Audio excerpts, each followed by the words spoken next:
One word की। As usual हम सबसे पहले वन वर्ड ही करते हैं, तो पहला वन वर्ड क्या है? Animals that live in a particular region. Animals जो एक पर्टिकुलर रीजन पे रहते हैं, जैसे एक स्थान विशेष पे रहने वाले जो जानवर होते हैं, उनके लिए आप अगर एकल शब्द इस्तेमाल करो तो वो कौन सा हो सकता है? जैसे मान लीजिए कैंगरू है। कैंगरू भारत में नहीं पाया जाता, न श्रीलंका में, आसपास कहीं नहीं, वो ऑस्ट्रेलिया में पाया जाता है। तो वो वहाँ का एक पर्टिकुलर जगह पर पाया जाने वाला एनिमल है, तो वो वहाँ का क्या है? फौना है। क्या है? फौना। यानी पर्टिकुलर स्थान पे कोई जानवर पाया जाता है उसे बोलते हैं फौना। बहुत इंपॉर्टेंट है। इसी तरह से पर्टिकुलर रीजन पे कोई वेजिटेशन पाई जाती है, कोई वनस्पति पाई जाती है जो वहीं पे होती है, अपने यहाँ नहीं होती। जैसे ओक के ट्री हैं, वो जनरली इंग्लैंड में और इस एरिया में पाए जाते हैं, यूरोपियन कंट्री में। तो वो वहाँ का क्या है? Fauna, sorry flora. यानी कि पर्टिकुलर रीजन की कोई, पर्टिकुलर स्थान की कोई वनस्पति हो तो उसे बोलते हैं फ्लोरा, जो वहीं के लिए स्पेशलाइज होती है। और पर्टिकुलर स्थान के लिए कोई जानवर विशेष वहीं पे रहते हैं उसी रीजन में, तो उसे बोलते हैं फौना। तो बहुत इंपॉर्टेंट है, ये दोनों ही वर्ड्स आपको याद करने हैं, एसएससी में जनरली ये पूछे जाते हैं। नेक्स्ट है animals which feed there young with milk. देखिए, अगर मान लीजिए आप बायोलॉजी को डिवाइड करो या बायोलॉजी को पढ़ो, तो जानवरों के बारे में या जूलॉजी का अध्ययन करते समय आप देखो कि कौन कौन से प्रकार के जानवर हैं। कल पीछे मैंने बताया कि एम्फीबिया वो जानवर होते हैं जो थल में भी रहते हैं और पानी में, यानी कि उभयचर, दोनों जगह पर चलने वाले जो जानवर एम्फीबिया होते हैं। उड़ने वाले होते हैं वो एवीज होते हैं, जो जल में रहते हैं उन्हें पीसीज कहते हैं, मछलियाँ वगैरह ये सब। तो इनका एक पर्टिकुलर क्लासिफिकेशन किया गया है जूलॉजी में। इसी प्रकार से जो जानवर क्या है, बच्चे पैदा करते हैं, और जो बच्चे पैदा करते हैं तो सीधी सी बात है वो मिल्क फीड करवाते हैं अपने बच्चों को। तो जो जानवर अपने बच्चों को मिल्क फीड करवाते हैं या बच्चे पैदा करते हैं, वो जानवर किस श्रेणी में आते हैं? वो आते हैं मैमल्स में। किस में आते हैं? मैमल्स में आते हैं। यानी कि इंसान भी क्या है? मैमल्स है। जो बच्चे पैदा करता है, अंडे नहीं देता है, वो सारे किस में आते हैं? मैमल्स में। और जो अंडे नहीं देता है ना, या बच्चे पैदा करता है, तो वो ही क्या कर सकता है? मिल्क को फीड करवा सकता है। तो जो एनिमल क्या करते हैं, अपने बच्चों को मिल्क फीड करवाते हैं, वो क्या कहलाते हैं? मैमल्स कहलाते हैं। तो इंसान भी मैमल्स की कैटेगरी में ही आते हैं। Animals which live in water. कुछ जानवर, अभी मैंने बताया कि पानी में रहने वाला जो वर्ग विशेष है उसको क्या कहा? पिसीज कहा। पिसीज है ना। और पिसीज कहाँ रह रहे हैं? वो पानी में रह रहे हैं। तो वो जानवर जिनकी एक पर्टिकुलर रीजन है, वो पानी में ही रहते हैं, बाहर नहीं निकल सकते, उन्हें क्या कहते हैं? ऐसे जानवरों को जो पानी में रहते हैं उसे बोलते हैं एक्वेटिक। एक्वा से मिलकर बना हुआ है। एक्वा का मतलब होता है पानी, और एक्वेटिक पानी में रहने वाले जीव। अब जितने भी जीव होते हैं जो पानी में रहते हैं, वो सारे क्या कहलाते हैं? एक्वेटिक कहलाते हैं। क्योंकि एक्वा क्या है? ये एक लैटिन नाम है वाटर का। तो एक्वा से मिलकर एक्वेटिक। आपने देखा होगा कि बहुत सारे वर्ड्स हैं वो लैटिन होते हैं, क्योंकि इंग्लिश की जो उत्पत्ति है वो लैटिन लैंग्वेज से ही हुई है, तो उनकी मूल चीज वही है। Anything that leads to death. कोई भी चीज होती है जो घातक होती है, ठीक है ना। जैसे कोई बीमारियां हैं, कोविड-19 ही चल रहा है जैसे अभी, तो वो क्या है? घातक है ना। प्राण घातक जो भी बीमारी होती है उसे क्या कहते हैं? उसे कहते हैं फैटल। फैटल का मतलब होता है प्राण घातक बीमारी। बहुत इंपॉर्टेंट है ये फैटल। फैटल मिस्टेक, ऐसी मिस्टेक जो आगे चलकर आपको नुकसान पहुंचा सकती है, तो फैटल का मतलब हो गया प्राण घातक। मूव करते हैं। Anything written in a letter after it is sign. Letter आपने लिख लिया, पूरा लिख लिया, आपने अपना एड्रेस भी लिख दिया नीचे, बेस्ट विशेस विद रिगार्ड, सब चीज़ें हो गई पूरा। अब एनवलप बंद करने वाले हो, उस समय आपको कुछ याद आया, अरे भैया वो चीज़ तो रहेगी, वो तो बहुत इंपॉर्टेंट चीज़ थी। मतलब पूरा लेटर पूरा लिख लिया, आप एनवलप में डालने ही वाले थे, इतने में आपको याद आया कि ये चीज़ तो आप लिखना भूल गए। तो अब बताओ, उस लेटर को वापस से लिखोगे, क्या करोगे? इसलिए एक अलग से एक एंगल सोचा गया कि भाई अगर लेटर पूरा लिखा गया और वो बहुत अच्छे से लिखा गया और दोबारा लिखने की ज़रूरत ना हो, तो आप क्या करो? और आपको आइडिया बाद में आया कि मुझे ये लाइन लिखनी थी, तो उस लाइन को कैसे जोड़ोगे? आप क्या करोगे? उस लेटर के नीचे की साइड में, जहाँ पे एकदम एंड हो गया, वहाँ पे लिखोगे पोस्ट स्क्रिप्ट। पोस्ट स्क्रिप्ट का मतलब हो गया, पोस्ट का मतलब बाद में, स्क्रिप्ट का मतलब लिखना। यानी कुछ चीज़ें आपको बाद में याद आई और वो आपने पोस्ट स्क्रिप्ट करके लिख दिया। अब इसका मतलब ये हो गया कि ये जो पोस्ट स्क्रिप्ट है, ये जो मैसेज है उसी के अंदर शामिल करते हुए वो जो बंदा है वो पढ़े, ठीक है ना।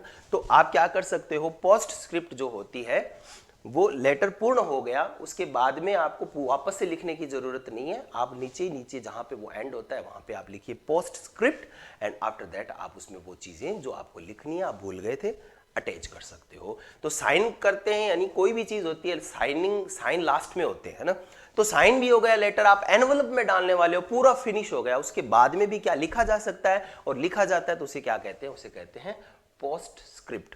ये बहुत ही बढ़िया टर्मिनोलॉजी है और जनरली पूछी जाती है, वन वर्ड में ये पूछे जाने वाला सबसे इंपॉर्टेंट क्वेश्चन है। मैं बता रहा हूं, आप पीछे की second grade, third grade, first grade, KVS कुछ भी उठा के देख लो, ये जो वन वर्ड्स मैं आपको पढ़ा रहा हूं इससे बाहर कुछ नहीं जाएगा, जितनी भी वोकैबुलरी है जो यहां पे हम पढ़ रहे हैं उससे बाहर कुछ भी नहीं आएगा। चलिए आगे बढ़ते हैं। Art of writing for newspaper and magazine. Magazine और न्यूज़पेपर के लिए आप लिखते हो तो उसे क्या कहते हैं, ये तो आप जानते ही, उसे बोलते हैं जर्नलिज्म। क्या बोलते हैं, जर्नलिज्म। जर्नलिज्म का मतलब हो गया आप किसी न्यूज़पेपर के लिए या मैगजीन के लिए लिखते हो। बिलीफ और opinion contrast, what is generally accepted, ये बहुत ही अच्छी टर्मिनोलॉजी है, इसको आप फिर से समझो कि क्या होती है। देखिए ये जो हियर से शब्द है, हियर से है ना, ये जो हियर से बोला जाता है इसे, है ना, क्या होता है बताओ। देखिए ये कोर्ट में काम आने वाला एक टर्मिनोलॉजी है। जैसे कोर्ट में कोई प्रोसीडिंग चल रही है, कोई केस चल रहा है, तो उस केस में समटाइम्स जब कोई बंदा बोलता है, अपनी बात को रखता है डिफेंड करने के लिए, या उसका वकील डिफेंड करता है कि देखो उस रात को ये हो रहा था और वो वहां पे था, अगर ऐसी बात जो कॉन्ट्राडिक्टरी है, जो जनरल रूल के खिलाफ है, जो सही मायने में वो एकदम से पता चल रहा है कि ये गप मार रहा है या इसके पीछे कोई लॉजिक नहीं है, ऐसी बातों को, ऐसी बातें जिनके पीछे कोई लॉजिक नहीं है, सबको पता है वो गलत है, जिसके पीछे कोई बेस नहीं है, ऐसी बातों को हियर से कहा जाता है। क्या कहा जाता है, हियर से। और कोर्ट में एडवोकेट सामने वाला ये बोलता है हियर से है सर, इसका मतलब ये हो गया कि जो बंदा वो जज को बात बता रहा है वो बातें एकदम से बेबुनियाद है, उसके पीछे कोई लॉजिक ही नहीं है। हियर से का मतलब हो गया गप या ऐसी बातें जो जनरल ट्रूथ से एकदम अलग है और अपनी मनगढ़ंत बातें होती है वो, तो हियर से वो चीज होती है कि मुझे ये लगता है। कोर्ट में ये चीज नहीं होती मुझे क्या लगता है, कोर्ट चलता है रूल से, रेगुलेशन से, सबूतों के आधार पे, क्लूज क्या है, नियम क्या है, उन पे चलता है, नहीं कि मुझे क्या लगता है, ठीक है ना, ये ध्यान रखने वाली बात है। Belonging to same country, fellow citizen, आप चले गए अमेरिका, आप चले गए, भाई मैं तो ये चाहता हूँ कि आप बहुत बढ़िया पोस्ट पे जाओ, केवी में लगते हैं तो आप कहाँ कहाँ जा सकते हो, बहुत अच्छी जगह जा सकते हो, आप तेहरान तक जा सकते हो, तेहरान में बनी हुई है केवी। अगर आपकी इंग्लिश अच्छी है तो आपको अपॉर्चुनिटी मिल सकती है। और आई थिंक नेपाल में भी, काठमांडू में भी है, और एक जगह मॉस्को में, आई थिंक 3 जगह पर केवी है। यानी आप अगर बढ़िया हैं तो आप केवी में वहाँ जा सकते हैं। मेरे पास में गुड अपॉर्चुनिटी थी और यंग भी था, तो अगर मैं करता तो, लेकिन वही बात है कि सबकी अलग अलग जिम्मेदारियां होती है, सबकी अलग अलग परिस्थिति होती है, लेकिन अगर आपको मौका मिले तो आप डेफिनेटली तैयारी कीजिएगा। तो आप चले गए, मान लीजिए इंडिया से अमेरिका चले गए, अमेरिका जाने के बाद में वहाँ पर आपको कोई ऐसा बंदा मिला जो आपके तहसील का या आपके ज़िले का है, तो आप क्या, वहाँ आपको अलग सी खुशी होगी कि यार ये बंदा सरदार से, जैसे मान लीजिए मैं पर्टिकुलर रीजन पे हूँ, वो वहाँ पे है ना, तो मैं उससे बात ही नहीं करूँगा, क्योंकि बहुत फिरते हैं, घूमते हैं, किससे बात करें, क्या करें। वहाँ दूसरी जगह जाते हैं ना तो ऐसे लगता है पता नहीं ये कहाँ से आया, अपने देश से है, ये एक अलग ही भाव आ जाता है। तो आप वहाँ पे जाते हो और अपने देश के किसी साथी को मिलते हो, तो वो क्या कहलाता है, उसके लिए है शब्द कंपैट्रिएट। कंपैट्रिएट, पैट्रिएट, तो वैसे तो पैट्रिएट का मतलब होता है कि देश वीर को कह सकते हैं, देशभक्त को कह सकते हैं। कंपैट्रिएट का मतलब हो गया कि उसी देश से रहने वाला बंदा, वो उसको मिल गया तो अब दोनों के अंदर देखो बॉन्डिंग अलग ही हो जाती है। और वो यहीं पे है ना और आप भी यहीं पे हो, तो बात भी नहीं करोगे। Belonging to the same period of time, एक ही समय पर रहने वाले, ये बहुत इंपॉर्टेंट वर्ड है फिर से, कि एक ही समय विशेष पर कोई मान लीजिए रहता है तो उसे क्या कहते हैं। जैसे महाराणा प्रताप है, वो किन के समकालीन थे, तो महाराणा प्रताप किसके समकालीन थे, वो आपको पता है क्या, बाबर की। तो बाबर के साथ में फिर आई थिंक हुमायूं, अकबर के समकालीन थे महाराणा प्रताप। तो महाराणा प्रताप के समकालीन कौन थे? अब अकबर थे। महाराणा कुंभा के समकालीन कौन थे? बाबर थे। हो सकता है मैं थोड़ा इधर उधर हो गया हूँ क्योंकि जीके पिछले 12 साल से नहीं पढ़ा। तो ये समकालीन का मतलब हो गया कि उसी टाइम फ्रेम में रहने वाले जो व्यक्ति होते हैं उन्हें बोलते हैं कि वो उस समय के रहने वाले हैं। जैसे मान लीजिए हम हैं, तो हम किसके समकालीन हैं? हम हैं कोविड के समकालीन। कोविड चल रहा है, उसके समकालीन है कि आप कौन सी सदी में थे। आज से 200 साल बाद में आपके कोई दूर का कोई मतलब दूर के रिश्तेदार होगा या कुछ होगा, वो बोलेगा कि हमारे दादा के दादा के दादा जो थे वो कोविड के टाइम थे, मोदी के समकालीन थे। तो नरेंद्र मोदी जो अपने देश के प्रधानमंत्री हैं उनके समकालीन अगर है, तो इसी प्रकार से जैसे राहुल गांधी के समकालीन भी हैं। तो समकालीन का मतलब हो गया उसी पर्टिकुलर टाइम फ्रेम में आप भी हो और वो भी हैं, तो वो हो गया समकालीन। यानी इंग्लिश में बोलते हैं इसे कंटेम्प्रेरी। क्या बोलते हैं? Contemporary. Body of human being animal embalmed for burial. देखिए जनरली आपने देखा होगा कि पुरानी सभ्यताएं हैं, पुरानी सभ्यताओं में सबकी अलग अलग है, देवता अलग अलग हैं, उनके कस्टम अलग अलग हैं और कह सकते हैं उनके ट्रेडिशन भी अलग अलग है। तो पुरानी सभ्यताओं में सबसे पुरानी सभ्यताओं में अगर लें तो हम ग्रीक सभ्यता कह सकते हैं, मेसोपोटामिया की सभ्यता कह सकते हैं।